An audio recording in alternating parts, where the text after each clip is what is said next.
¿Qué tal? ¿Cómo están amigos y amigas de esta comunidad? Como siempre, un gusto, como siempre, un placer que nos acompañen, que nos permitan platicar con ustedes del acontecer nacional e internacional. Muchas gracias por irse sumando ya a esta charla y siempre un abrazo fraternal a todos, a todas las que cotidianamente están con nosotros y a los que se van y las que se van sumando a nuestra comunidad, una comunidad que ustedes han construido y que de verdad uno se siente orgulloso de pertenecer.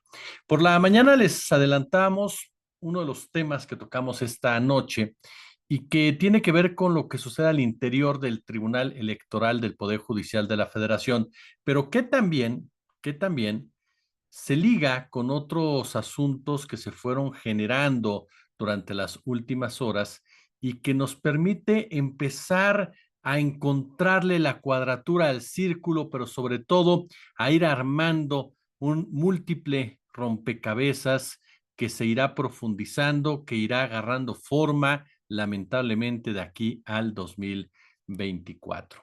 Si me permiten, vamos primero con la información y posteriormente con la opinión.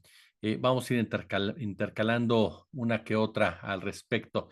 A ver, ¿qué es lo que está pasando en el Tribunal Electoral del Poder Judicial de la Federación? ¿Por qué se exige la renuncia del actual presidente, la destitución de Reyes Rodríguez Mondragón?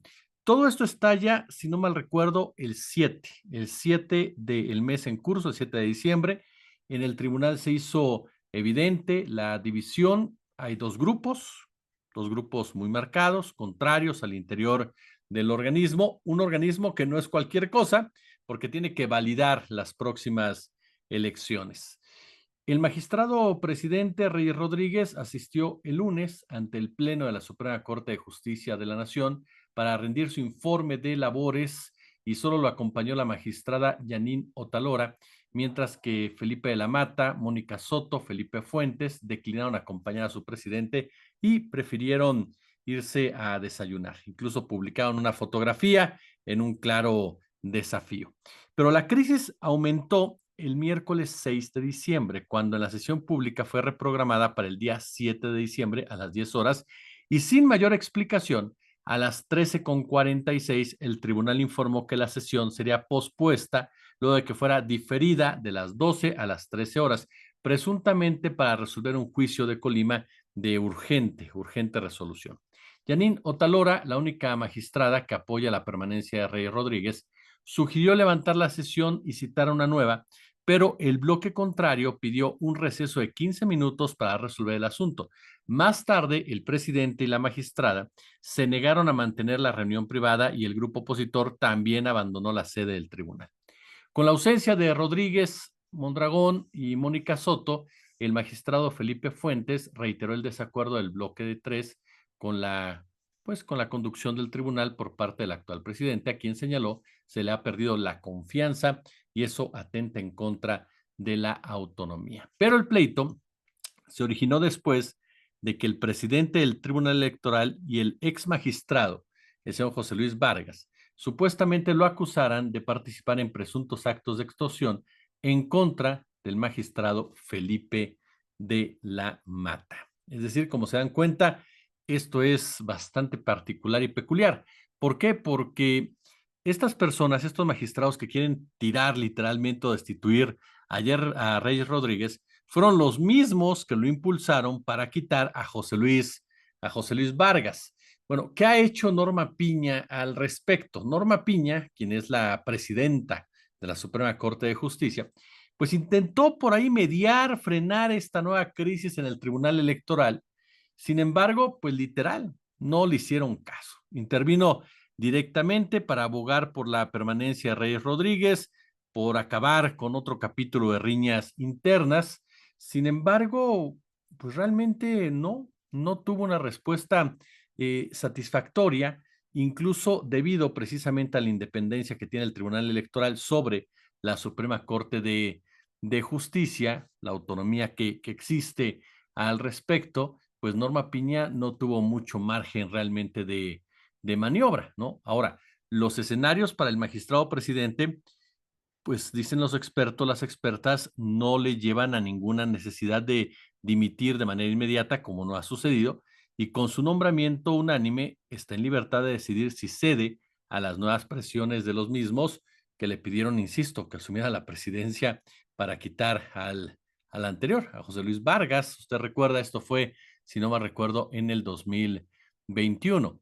Reyes Rodríguez es un personaje sumamente polémico. Es un hombre muy cercano al equipo de Felipe Calderón Hinojosa. Incluso fue parte del mismo. Cuando estalló este tema de José Luis Vargas, recuerdo muy bien que el tribunal mandó diversas cartas en donde desmentía información que había presentado esta excelente reportera de investigación de Contralínea, Nancy Flores, en donde evidenciaba, ¿no?, que Reyes Rodríguez pues había formado parte del equipo de Gil Swart. Gil Swart, ustedes lo saben perfectamente, que era un hombre clave en la operación política administrativa de Los Pinos, de la presidencia de Felipe Calderón Hinojosa. Según ellos, y lo recuerdo bien, Reyes Rodríguez no había sido, jamás dijeron, coordinador de asesores, asesor o cercano colaborador de Felipe Calderón. Incluso dijeron que tampoco había sido colaborador directo de quien fuera el polémico secretario de Gobernación del Calderonato, Fernando Gómez Montt. También hablaron, por cierto, ¿no? De algunos señalamientos que se habían hecho, que se habían dado respecto a una presunta violencia política de género. Sin embargo, basta, como lo mencionó en su momento Nancy Flores, pues echarle un ojo al currículum de Reyes Rodríguez. Y Nancy lo explicó muy bien y estaba buscando precisamente este punto. Por ejemplo, Reyes Rodríguez formó parte de manera directa, así, directa, por supuesto, nada más ni nada menos, como coordinador de asesores de la Secretaría Particular de la Presidencia de la República de mayo a diciembre del 2011. Del 8 de enero del 2011 al 30 de noviembre del 2012, esa secretaría particular estuvo encabezada por el panista Roberto Gil Suart.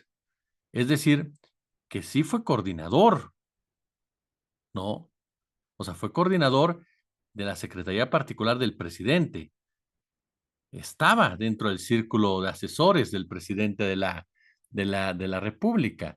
Incluso también recuerda Nancy Flores que en el Diario Oficial de la Federación del 4 de diciembre del 2006, el entonces presidente Felipe Calderón publicó bajo su propia rúbrica un acuerdo por el cual se creaba la oficina de la Presidencia de la República, que da cuenta, entre otras cosas, de que dicha oficina estaba encargada de la coordinación de las distintas unidades administrativas de asesoría y de apoyo técnico con que contaba el titular del Ejecutivo Federal, de dar seguimiento a las tareas que éste le encomendara a las dependencias y entidades de la Administración Pública Federal y requerirlas de su cumplimiento, así como de llevar a cabo eficazmente la relación interinstitucional con otras instancias de los sectores público, privado y social. Todo ello a efecto de informar de manera directa al presidente y hacer más ágil y eficiente la conducción de la administración pública. Y resulta que como parte de la estructura de su oficina estaba la coordinación de asesores que encabezó Rodríguez, Rodríguez Mondragón,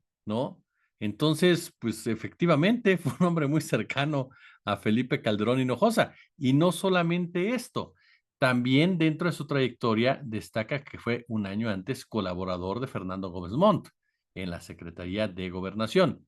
Reyes Rodríguez Mondragón, ¿no? Era uno de los patrocinadores de toda la guerra jurídica legaloide que se conoce como lawfare a través de diversas organizaciones civiles, una de ellas llamada Consejo Nacional de Litigio Estratégico, donde también participó, entre otros, el empresario Claudio X González. Y en su currículum se indica que tuvo el cargo de director general adjunto en la oficina de la Subsecretaría de Gobierno de la Secretaría de Gobernación de abril a noviembre del 2010. En esa época, quien era el jefe en la SEGOV, Gómez Montt. Por lo tanto, Reyes Rodríguez era su subordinado. Pero no solo eso, el subsecretario en aquella época era Gil Suart. Entonces, y Gil Suart pues era mano derecha de Felipe Calderón y de Margarita Zavala. Es decir, Reyes Rodríguez es un personaje ligado directamente al calderonato y así se ha comportado en muchas de sus de sus decisiones y de sus votaciones. Lo que llama la atención ahora es el timing, el momento en el cual personajes que lo impulsaron de manera decidida ahora lo quieren quitar. Se filtró una fotografía de Mónica Soto, una de las magistradas, en una reunión con Sergio Gutiérrez Luna, diputado de Morena. Y de inmediato, la oposición aseguró que Morena estaba dando un golpe al interior del tribunal, que por eso querían colocar a Mónica Soto al frente del mismo y que por esa forma iba a tener el control para llevar a cabo una elección de Estado. Definitivamente la fotografía, la imagen no ayuda. Sin embargo, esa versión de la oposición se cae por sí sola y se cae cuando se le pregunta a Reyes Rodríguez, Calderón, es decir, integrante del Calderonato, si ha recibido presiones de Palacio Nacional o si cree que hay presiones de Palacio Nacional. Y su respuesta es no. Así tajante dice, no, ninguna. Oiga, el reportero le insiste, ya sabe. No, no, pero que ustedes sientan que los magistrados dicen, no, no hay nada de eso. O sea, no hay ninguna presión del gobierno federal. Incluso el propio presidente López Obrador se le pregunta y él dice, yo ahí ni me meto, ni opino, porque es un asunto netamente electoral y puedo yo tener problemas. Pero llama la atención, y aquí comenzamos a ligar con otros sucesos, que esta crisis de credibilidad, de liderazgo, de autonomía del Tribunal Electoral del Poder Judicial de la Federación, que insisto, para mí este tipo de organismos no los puedo considerar ni autónomos ni independientes cuando sus integrantes formaron parte de diversos partidos políticos, de diversas corrientes partidistas, no ideológicas, la ideología es otra cosa, sino partidistas, y que muchas veces toman decisiones con base a esos principios y a esas formaciones. Entonces, para mí, ese discurso, esa narrativa que durante mucho tiempo se ha querido vender de cómo ha avanzado la autonomía del INE, del IFE, del tribunal, sinceramente me parece que todavía no pasan la prueba del ácido, porque hay muchos, pero muchos resquicios y muchas historias que es como con la Suprema Corte de Justicia de la Nación, ¿no? O sea, nos quieren vender que la Suprema Corte de Justicia todo el tiempo fue independiente, cuando siempre era sometida por el presidente en turno. Así de sencillo, ¿no? Esa es la verdad. Siempre respondió a los intereses de empresarios y de políticos. Entonces, ¿cuál independencia? Claro, con sus honrosas excepciones. Cuando un ministro o ministra mostraba inclinación hacia la izquierda, entonces sí, no, ese ministro era un partidista, ese ministro estaba vendido, estaba prostituido ideológicamente, no respetaba la separación de poderes, pero cuando estaba inclinado hacia la derecha, pues todo estaba bien, todo el mundo le aplaudía, pues era lo más normal. Y esta crisis me lleva a la postura de la oposición, que comienza ya a estructurar una guerra sucia. Dejemos de lado el sonado tema Jalife Tatiana, sino que vámonos a lo que está pasando en las últimas horas con este discurso, elección de Estado. Lo replicaron hoy Germán Martínez, Emilio Álvarez y Casa, gente cercana a Xóchitl Gálvez, medios de comunicación que han respaldado abiertamente a la política hidalguense. Incluso Xóchitl Gálvez lo tiene dentro de su propia narrativa, ¿no? Fue de lo que acusó a López Obrador con el embajador de Estados Unidos, Ken Salazar. Paréntesis, por cierto, vamos a tener una entrevista el fin de semana con Kurt Hartbart, buenísima sobre este tema. Ahora sí cierro paréntesis, y comienzan a construir esta idea de un fraude. Sí, increíblemente comienzan a construir la idea de un fraude. Y es ahí donde comenzamos a notar nuevamente la perversidad por parte de estos personajes que diseñan la campaña de Xóchitl Gálvez. Una perversidad que incluso el propio Alejandro Moreno dice que está en reajuste la campaña, que están analizando cambiarle el nombre al PRI. A ese nivel llega ya la situación de Xóchitl Gálvez. Esto de Alejandro Moreno lo vamos a analizar más a fondo mañana. Pero eh, este discurso de la elección de Estado no se sostiene por una lógica. ¿Cuántas victorias no tiene Morena durante los últimos 5 años? Y son victorias claras, contundentes, en donde la oposición no ha podido tener candidatos sólidos, campañas fuertes, propuestas viables. en de la oposición se ha visto hueca. Y lo mismo pasa ahora. Comienzan a justificar, comienzan a curarse en salud porque se dan cuenta que su candidata, que su proyecto que ellos avalaron, no funciona, ni va a funcionar. Está demasiado lejos de Claudia Sheinbaum y no tiene ese constante crecimiento, ¿no? Daba un dato muy interesante, Renata Turrent, en un debate con Kenia López Rabadán. ¿Cuánto tenía que subir, no, Xóchitl Gálvez en promedio semanalmente para poder acortar las diferencias con Claudia Sheinbaum? Es un porcentaje que no logra ni siquiera, ni siquiera, en su mejor momento. Hablamos de un 10, 2, 3, 5, 6% semanal, por ahí, al mes. No lo sé. Lo cierto es que estamos hablando de que Xóchitl Gálvez no tiene la manera de lograr eso, sobre todo cuando vemos tantos negativos en su contra, que ya los hemos explicado en muchas ocasiones. Entonces, ¿qué es lo que viene? Lo que viene es crear esta idea de la elección de Estado, ignorando completamente a la ciudadanía, ignorando a la población, ignorando al mexicano y mexicana de a pie. ¿Por qué razón? Porque ellos creen que de verdad Morena necesita una elección de Estado para darle la vuelta a una elección que la tiene ganada, a una elección que, como diría Ricardo Lavolpe, caminando se la va a llevar siempre y cuando no cometa errores y enfrentamientos internos. No necesita llevar a cabo una elección de Estado. El gobierno de López Obrador, contrario a lo que muchos de estos corifeos creen, y personajes insertados en esta élite comunicativa, económica, política, o los que aspiran a ser parte de esa élite, la gente no ve mal al gobierno de López Obrador, no ve mal al propio presidente Andrés Manuel López Obrador. No se trata solo de la Ciudad de México. Por ejemplo, en Acapulco, fíjese lo que son las cosas. Ahora que estuve en Acapulco, platiqué con las personas y hay mucha gente enojada con el presidente. ¿Por qué? Porque dicen, no ha venido a las poblaciones, no ha estado cerca de nosotros lo apoyamos, lo queremos. Hay mucha gente sentida con el presidente López Obrador que me dijo, ya no voy a votar por Morena. Y yo le pregunté, oiga, ¿pero va a votar usted por Xóchitl? Me dijo, jamás, jamás, así. Prefiero anular el voto. Entonces, la gente ni siquiera ve a Xóchitl Gálvez, aún la gente enojada con Andrés Manuel después de una tragedia como la de Otis, ni siquiera ve a Xóchitl Gálvez como una opción viable. Eso te habla de un fracaso por adelantado. Entonces, ¿qué les queda?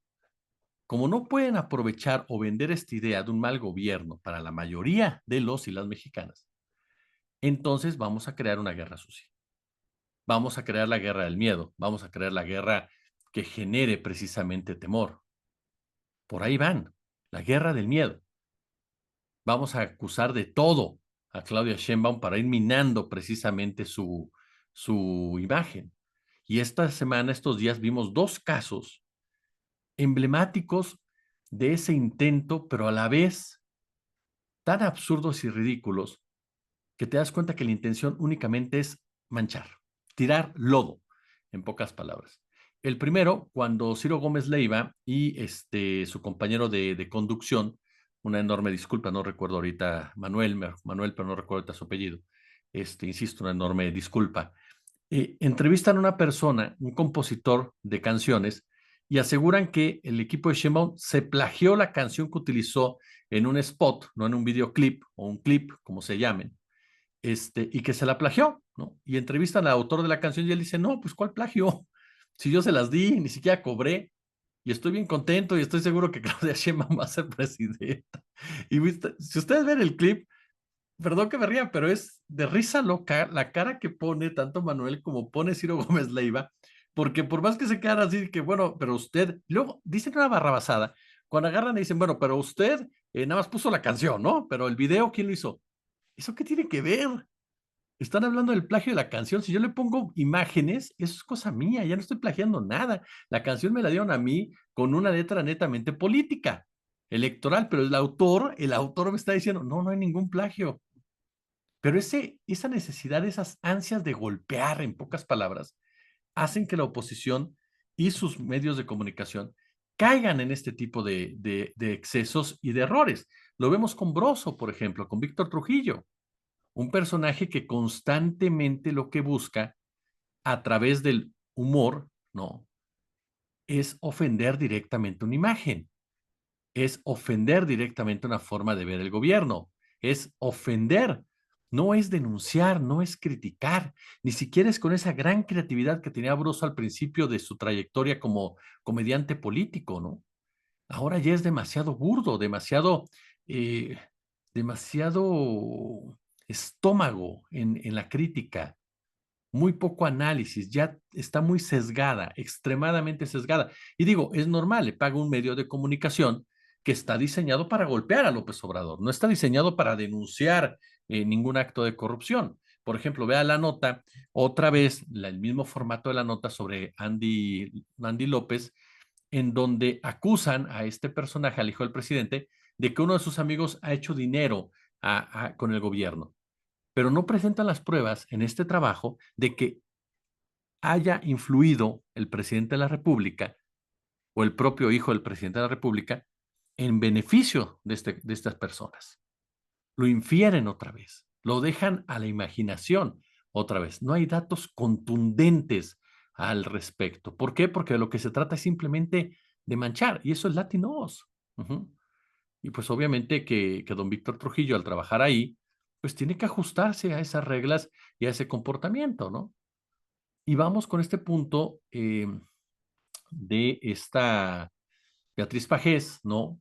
En donde presenta esta portada que ustedes ven en nuestra miniatura, en donde de plano pone a Sheinbaum como nazi. ¡Qué nivel! ¡Qué deplorable! ¡Qué deplorable, Beatriz Pajés! Sin embargo, es normal, porque es un medio sin credibilidad, una periodista sin credibilidad, que ya no le importa nada. Su papel es lanzar mierda, así de sencillo, es como Pedro Ferriz, lanzar mierda, se acabó. Ellos ya no pierden nada, credibilidad no tienen desde hace mucho. Entonces lo que hacen es ser útiles, tratar de ser útiles al movimiento que ellos integran, y pues ellos son los que van a tirar toda la porquería por delante. Esta forma de presentar a Sheinbaum muestra el nivel de guerra sucia que viene. Y se va a poner peor, ¿eh? Se va a poner peor. Déjenme sus comentarios, por supuesto, sus puntos de vista. Si les gustó el video, échenle, por supuesto, el pulgar arriba.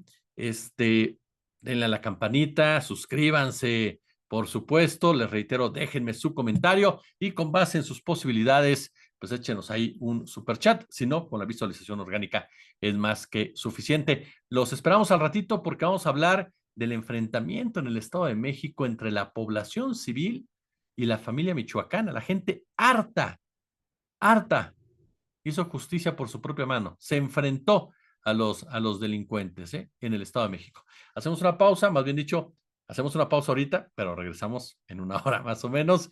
Y ya lo saben, como siempre, un gusto, como siempre, un placer.